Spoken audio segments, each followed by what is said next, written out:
Welcome back to another session of Pastoral Ministry 401.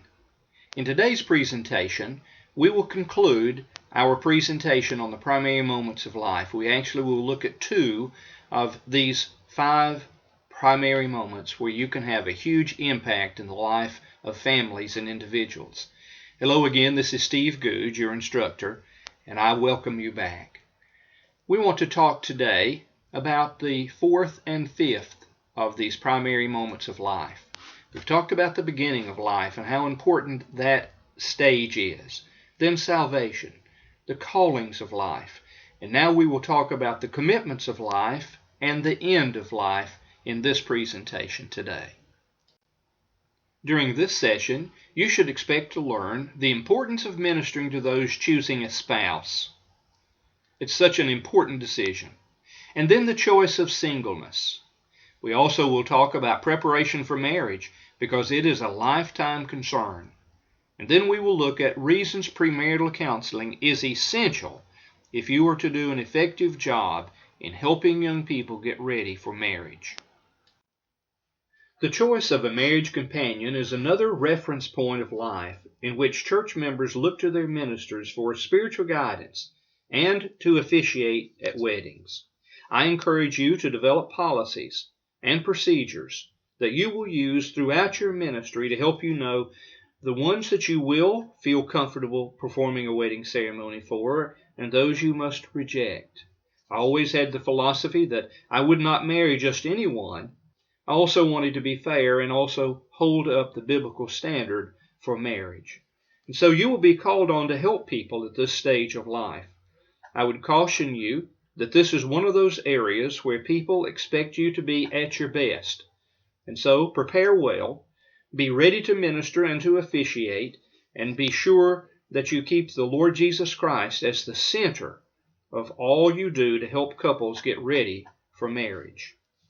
Numerous adults, by either choice or circumstances, are destined for singleness.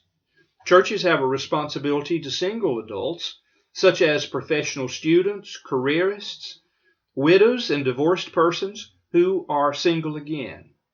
Life is not easy for an older unmarried person, and so we need to be sure that we hone our ministry skills in that area. Because singles may feel left out, they deserve special pastoral interest, and I would encourage you to provide that support. Ministers should preach intentionally on practical aspects of family life and marriage life. Preparation for marriage is a lifetime concern, so you need to, as a parent, let out developmental lifeline gradually, helping your children to recognize what it means to be in a committed relationship. So preparation is absolutely essential and important. Premarital counseling is an important ingredient in an effective ministry to couples. Here are some reasons premarital counseling is essential. Number 1, many young people are immature. They are often guided by erotic fantasies rather than wise choices when they agree to marry. People need a Christian understanding of commitment and what it is to trust another human being and to be engaged in their lives. And so people need to have a biblical and theological understanding of commitment, especially to counteract their immaturity. Second, some individuals are not well suited for each other because of radical differences in their age, their values, cross-cultural backgrounds, ethnic origin, money management, and religious backgrounds. In terms of religious background, it's certainly not good for a Baptist to marry a Buddhist, or a Methodist to marry a Mormon. Reliable spiritual guidance will enable some couples to discuss these differences, and maybe even to defer their plans or to work through problems or areas of concern prior to marriage. Number 3, they need to face their histories. Divorced persons will no doubt come to you seeking direction and counsel and maybe asking you to provide for them a ceremony. Divorced persons with previous histories of marital failure need to face their loss of confidence, grief, self-doubt, and feelings of guilt, suspicion, and hostility before sealing marriage vows again, and work through your own theology to determine who you will marry and under what circumstances you will be able to do a marriage ceremony. And then number 4, agreement is needed on the details of the marriage.